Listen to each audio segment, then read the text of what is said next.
Ito katong gilungkab na dito pitas nga sa idol. Okay. Oh. Aga vlogger ko. Okay, lamat idol ah. So hanapin natin yung binuksan na puntod mga kawakwak na bago pang libing. Yung 22 years old na babae na namatay dahil sa sa pagpapanganak. Yung nabugat. So dito yung side mga kawakwak. Nabugat. So ibubutang muna natin yung ating helmet kasi samok. Ibubutang. So dito sa side mga kawakwak. So dito ang likod dito mga kawakwak ay sapa na sapa yan. Tingnan nyo. River. Pero sapa wala ng tubig. River na walang tubig. So maraming mga kahoy dito. Yan. At sa bungtod merong bahay. At merong tower. Yan. Merong pang tower mga kawakwak. So atin ang puntahan yung puntod. Grabe, ganyan pala yung mga ano. So dami ng mga nalibing dito. Puntod to? So kawawa talaga yung bagong panglibing noong Sabado, October 19, 2024. So yan. ito na guys. Si Ferlie Jean. Ito. So ito guys si Ferlie Jean Ginon. Bagong libing lang. Binuksan yung puntod niya at saka pinagsamantalahan. Iniiyot ng mga adik. Kilala yung mga suspect mga kawakwak. Marami ng mga dito napunta dito mga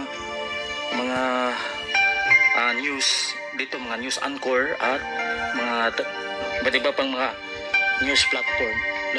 May nag-ingay mga kawakwak. Yan dito kawakwak yung kabaong niya nilagay dito, nilabas yung kabaong niya dito mga kawakwak. Nilabas ngayong gabi ng Sabado. So bago pang libing mga kawakwak, ngayon binalik siya sa kanyang libingan. Marami na nagpunta rito talaga mga kawakwak. Binalita sa mga social media, nag-trending na ngayon at nag-viral. Yan, pinuntahan din natin kasi yung content natin ay about sa cemetery. So pinuntahan din natin, dali-dali tayo punta rito. So ipakita ko sa video, yung actual video na nalabas yung kabaong dito mga kawakwak. So dito yung kabaong. Grabe. So dito yung nagbibideo. Yung tao nagbibideo dito. So dito siya, ipakita ko sa video. Yan yung pinagsamantalahan ng October 20 Ayan, ang kabaong niya nilabas na Yan ang sinasabi ni Marbel na ang gumagamit ng droga ay hindi adik. Yan, nagkagulo ng mga tao. So pa rito mga kawakwak. So malapit ng undas mga kawakwak. Yan. May nagtatrabaho doon pa sa Musilio mga kawakwak.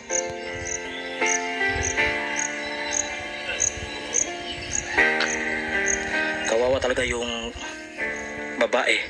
So bago pa siyang nanganak, namatay siya. Anong Tagalog sa nabugat mga kawakwak? Nabugat.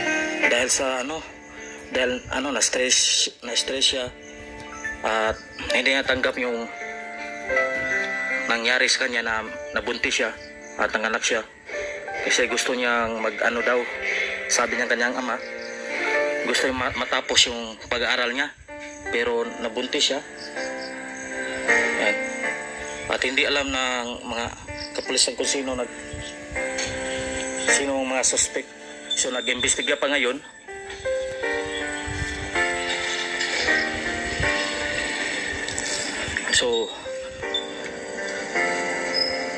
So ayan mga kawakwak, napuntahan natin yung puntod niya.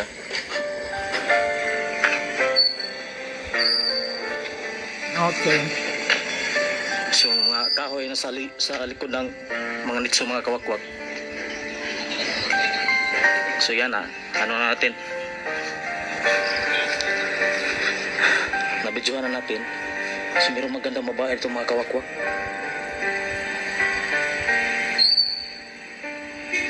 So mag 34 siya ngayon. 34.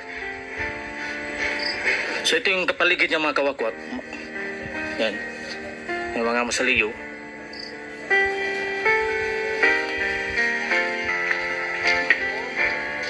Grabe. Dagan nangyari din no mga paghapon.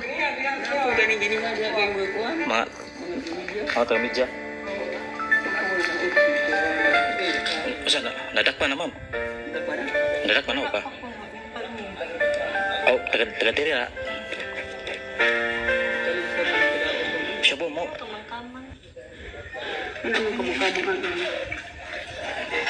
Dah sa mga dati. Oh, malik siya ka mangkamang. Sige, gidako sibo ginaan gyud nagadagan no. Tungod ka ng kuan. Nadre sir. Aga na St. Peter sir ay. Ako na.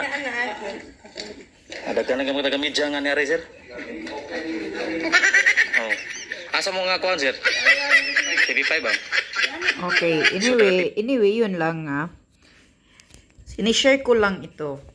Dahil ito ang itatanong ko kay Marbil. Sa sinasabi niya nung nakarang araw sa interview ni Pinky Weeb sa kanya. Na pinajustify niya, sinasabi niya na parang agree pa siya sa mga gago na gumagamit ng droga. Nang sabi niya, yung mga gumagamit ng droga, hindi naman sila mga addict. Grabe. Grabe ang pag-justify mo sa amo mo, sa busing mo. Grabe, Marbel. O ngayon, tatanungin kita. Itong mga gumagamit ng droga ngayon, itong mga addict na to, sabi mo hindi addict, itong gumagamit ng droga ngayon, na kahit bangkay, iniiyot. So, anong matatawag mo dyan? Anong matatawag mo sa kanila? Mga praning? Mga praning or ikaw ang magsasabi, Marbil? Dahil ikaw naman ang nagsasabi na yung mga tao na gumagamit ng droga ay hindi mga adik. Grabe, hindi ako makapaniwala na ganito ka, sasabihin talaga kita ganyan, kabubo ang utak mo, Marbil. Nakakawalan ng respeto ang mga ano mo, mga pinagsasabi mo. Dahil wala sa hulog. So itong nagsamantala sa bagong libing na 22 years old na babae. Ano ang matatawag mo dito sa mga praning na to na gumagamit ng droga? Sabi ng mga tao doon, mga drug addict daw. Na kahit patay iniiyot na. Sa paningin nila siguro isang magandang artista na yung patay. Yan ang sinasabi mo. Na ang gumagamit ng droga ay hindi mga adik. Na kahit patay, iiyutin. Lulusobin. Hindi mga adik. Kaya nga gumagamit sila ng droga dahil adik sila. Huwag mo na kasing i-justify si Bangag Jr. Kaya bakit si Bangag Jr.? Bakit yung mga gumagamit ng droga hindi makapaghinto-hinto? Anong tawag mo dyan, Marbil? Yung gumagamit ng droga na ayaw nang huminto, kahit pa iparehab mo pa yung iba, babalik pa rin talaga na magsusuyop, magsisinghot ng droga. So, anong tawag mo dyan? Hindi addict. O ano ang words na gagamitin mo? Sumisinghot lang. For fun. Para katuwaan. Sumusuyop lang para katuwaan dahil hindi sila adik. Matino ba ang utak nitong mga nag-iyot dito sa bagong libing na bangkay? Kung hindi pa mga drug addict yung mga utak nito ay mga saltik na kahit patay na bangkay pinagsamantalahan. So anong tawag mo doon? Kaya nakakagigil ka Huwag mo na kasing i-justify si Marcos Jr. Na pulburonik Kaya sinasabi mo yan na gumagamit ng droga para lang na para lang makadagdag sa gising sila para makagawa ng trabaho niya. Putang ina, ilang taon na gumagamit ng pulburon si Bangag. Kahit mga niya, kahit yung mga relatives niya nagsasabi, si Kusiting nagsasabi, senador pa yung hayop na yan, gumagamit na yan ng pulburon. So, anong tawag mo dyan? Hindi adik. Kaya hindi makahinto-hinto dahil hindi adik. Tangina talagang prinsipyong nakakamangha ka rin na nagsasabi kang ganun, hindi ka nahihiya. Siguro ang nakarinig ng sinasabi mo, gigil sa'yo. Pati ako, gigil nga ako eh. Nakakawalan ka ng respeto. Hindi adik. Itong nagsamantala ng patay, hindi adik. Sumusinghot lang. Sumusuyop lang ng droga. Hindi adik. Yung nangririp ng mga kabataan na araw-araw maraming patay. Ilan kaya ang patay ng mga kabataan, teenager na nawawala araw-araw. Hindi adik. Kaya nga nakagawa sila ng ganyang mga krimen dahil yung utak nila, mga siraulo na, may mga saltik na dahil sa paggagamit ng droga, dahil sa pag-drug addict nila, sa pagiging addictos nila, nasisira na yung utak nila, yung paningin nila. Kasi yung mga taong gumagamit ng droga, mga praning na yan, laging naghalusinate yan. Yung paningin nila, kahit wakwak pa yan, maganda na yan. Kahit bangkay yan, ang paningin nila, artista siguro. Ganyan ka mga praning ang gumagamit ng droga, Marbil. Kaya wag mo nang sasabihin na yung gumagamit ng droga ay hindi adik. Tangina, kaya nga hindi sila makahinto-hinto sa paggagamit dahil sobrang addictos na. Naku, talaga, aywan ko ba?